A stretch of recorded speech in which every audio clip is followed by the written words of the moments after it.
অনেক সুন্দর গান করেন তো আপনি। তারপর আমার না আপনাকে ভাল লাগছে। কি করতে হবে এখন? আপনি আমার রূপকথার রাজপুত্র হবেন। না, কেন? আপাতত ফ্রেন্ডশিপ করতে পারেন। ফ্রেন্ডশিপ করে কি হবে? আপনি আমার রাজপুত্র হবেন আর আমি আপনার রাজকন্যা। ভাইয়া আপনারা কিছু মনে করেন না তো, আমার বান্ধবীর স্কুল একটু ঢিলা আছে। এই চল তো তুই। হায় রাজপুত্র, আপনার নামটা যেন কি? আমি মেবি আপনাকে আমার নাম কখনো বলি নাই। কোথাও যাচ্ছেন নাকি? ওই গিটারের স্ট্রিং কিনতে। আরেকদিন কিনেন, চলেন না একটা লং ওয়াকে যাই। কেন? চলেন না। আচ্ছা, আরেকদিন যাবো না। ভয় পাচ্ছেন? ভয় পাবো? আর আপনাকে মানে যা তা না। তাইলে চলেন। কি এমন হবে, কে ফেলবো নাকি আপনাকে?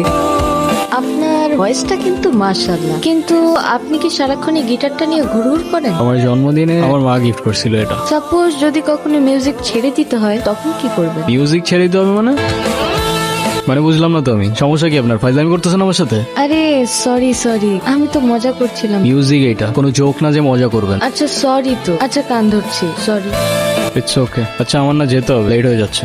ইস, লেট হয়ে যাচ্ছে। কি এমন কাজ তোমার? মানে আপনি থেকে ডিরেক্ট তুমি তো চলে আসছো না? হ্যাঁ, কেন, কোনো সমস্যা? কেন যেন মনে হচ্ছে তুমি খুব নাচরবান্ধা টাইপের মানুষ না? তুমি বুঝলা কি করে? এমনি গেস করলাম।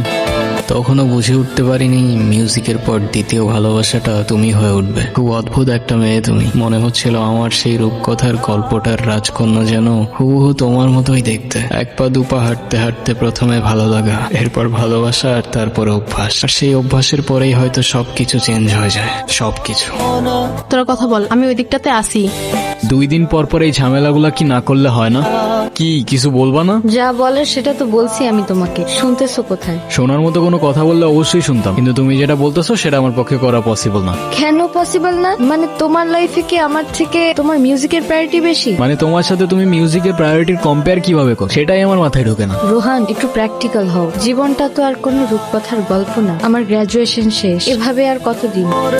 তুমি মিউজিকটা বাদ দাও তো, আর তা না হলে আমার সাথে আর দেখা করতে আইসো না। ভাই লোক কি রে, তোর তো কোনো খোঁজ খবরই নেই। আচ্ছা, গিটারটা রাখতো। বাবা টাকা পাঠিয়েছে, আমি টাকাটা উঠে আসি। সাবধানে রাখিস। আসসালামু আলাইকুম ভাই, দেখি গিটারটা। ভাই এটা রোহানের গিটার। তো কি হয়েছে? না ভাই কিছু না। ভাই এটা কি করলেন? তোর রোহান রে কইস এই গিটারের তার যেমন ছিড়ছি না, তোর রোহানকে ধরলেও না এমন করে ছিড়াল আমার। কে ছিড়ছে? জাকির ভাই। Sorry Rohan, sorry. ঠান্ডা হয়, এতটা গরম হইস না। এটা তুই ঠিক করস। এটা কোনো র্যান্ডম গিটার না, এটা আমার ইমোশন। তোর ইমোশন আছে, আমার ইমোশন নাই। আমার গার্লফ্রেন্ড তোর পোস্টে ক্রাশ লেগে কমেন্ট করবো কেন? আমার ভালো লাগে নাই, তাই আমি তো তার ছেড়ে দিই। আরে তো তোর গার্লফ্রেন্ড তুই সামলা না ব্রো। হ্যালো, কোথায় তুমি? তুমি কোথায়? তোমারে কতগুলা কল দিছি আমি। রনির কাছে শুনলাম কি ঝামেলা হয়েছে। না সমস্যা নেই, তেমন কিছু হয়নি। সমস্যার কথা বলি নাই আমি, তুমি এক্ষুনি দেখা করো আমার সঙ্গে। কি অবস্থা, কেমন আছো? তুমি কবে ছাড়বে এসব?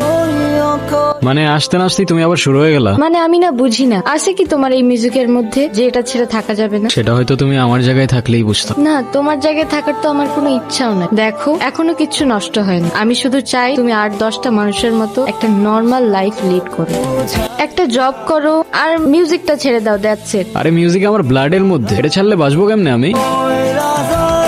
আর আমি যেটা পারবো না সেটা আমার বারবার বললো না তো তুমি। তোমার ডিসিশন তাহলে ফাইনাল? হ্যাঁ। কফি? আপনারা বলছিলাম না একটা ছেলের কথা।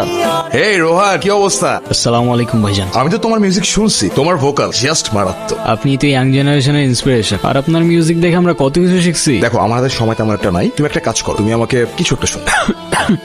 কোনো সমস্যা? সরি ভাই, আমি আরেকবার শুরু করি প্লিজ। রোহান, রোহান কি হয়েছে তোমার? এই কেউ অ্যাম্বুলেন্স ডাকো। রোহান,